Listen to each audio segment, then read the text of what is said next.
अनंतकोटी ब्रह्मांड नायक श्री स्वामी समर्थ महाराज की जय. नमस्कार. श्री स्वामी शक्ती या चॅनलवर आपले सर्वांचे स्वागत आहे. तुमच्या आयुष्यात अशी काही अडचण असेल, खूप अतिशय अवघड संकट आलेलं असेल, तर एक स्तोत्र तुम्हाला पठण करायचं आहे. ते स्तोत्र कोणतं आहे बघा, घोरष्टक स्तोत्र आहे, ज्याला काही लोक याला ना अघोर कष्ट उद्धरम स्तोत्र असं देखील म्हणत असतात किंवा घोर कष्ट उद्धरम स्तोत्र याचं तुम्हाला पठण करायचं आहे. बघा, ह्या स्तोत्राचं पठण केल्यामुळे सुद्धा आपली संकटे दूर होतात. तर उद्या गुरुवार आहे. खरं तर आज जर जे कोणी व्हिडिओ बघत असेल किंवा ज्यांच्या जवळची कोणी मंडळी असतील किंवा ज्यांच्या आयुष्यात खूप अडचणी असेल, तर त्यांना मला सांगायचं आहे की हा व्हिडिओ त्यांच्यापर्यंत जाऊन पोहोचवा, त्यांनाही माहिती द्या. व्हिडिओ नाही शेअर केला तरी चालेल, पण जी तुम्ही माहिती देणार आहात, जी सेवा तुम्ही तोंडी देणार आहात, ती व्यवस्थित सांगा, चुकणार नाही. कारण जर तुम्हाला माहिती आहे ना, काही गोष्टी असं असतं की आपण जी सेवा सांगत असतो त्याच्यामध्ये थोडीफार जरी चूक झाली तरी म्हणतात ना की सगळे दोष तुम्हाला लागतात. तर मला वाटतं तरी की सांसारिक आयुष्यात माणसाला इतके दोष आहेत, आपल्याला इतके दोष आहेत की अजून कोणाचे दोष आपल्याला घ्यायचे नाहीत. म्हणून सेवा सांगताना व्यवस्थित सांगता येत असेल तर सांगा, नाहीतर व्हिडिओ शेअर करा. आता सेवा काय आहे? घोरष्टक स्तोत्रम हे इतकं दिव्य प्रभावी आहे की जर अर्जंटमध्ये तुम्हाला काहीतरी खूप मोठं संकट आलं आहे की आधी कधी तुम्ही कल्पना पण केली नसेल की माझ्या आयुष्यात असं काहीतरी होऊन जाईल, की असं जर झालं तर असं होईल, तर या घोरष्टक स्तोत्राचं तुम्हाला पठण करायचं आहे. तर घोरष्टक स्तोत्र हे श्रीपाद श्री वल्लभ यांचं अतिशय प्रभावी दिव्य असं स्तोत्र मानलं जातं. कितीही अडचणी असो, कितीही संकट असो, जो कोणी याचं पठण करेल तो त्या चक्रातून बाहेर पडेलच. किती काही पण असो, जर तुम्ही खरे असाल, जर तुम्ही प्रामाणिक असाल, जर तुमच्यावर आरोप प्रत्यारोप झाला असेल तर नक्कीच तुम्ही यातून बाहेर पडाल. पण जर खरंच तुमच्याकडून चुका झाल्या असतील तर तुम्हाला तुमच्या कर्माची शिक्षा नक्कीच भोगावी लागेल. याच्यातून कोणीच वाचलेलं नाही, तुमच्यापासून माझ्यापर्यंत सगळेच.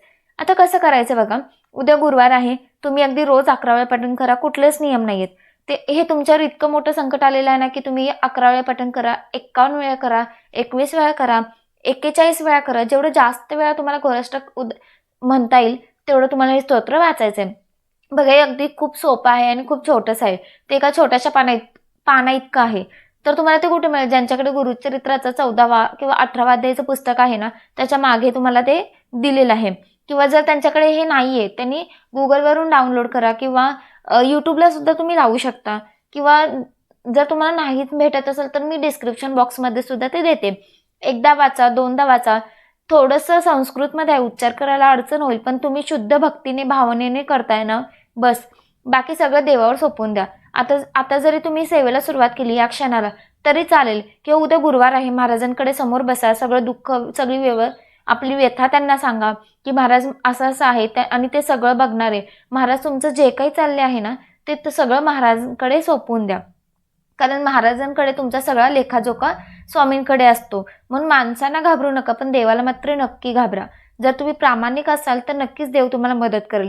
सगळे दारे बंद होतात तेव्हा महाराजांचा दरबार आपल्यासाठी उघडा झालेला आहे.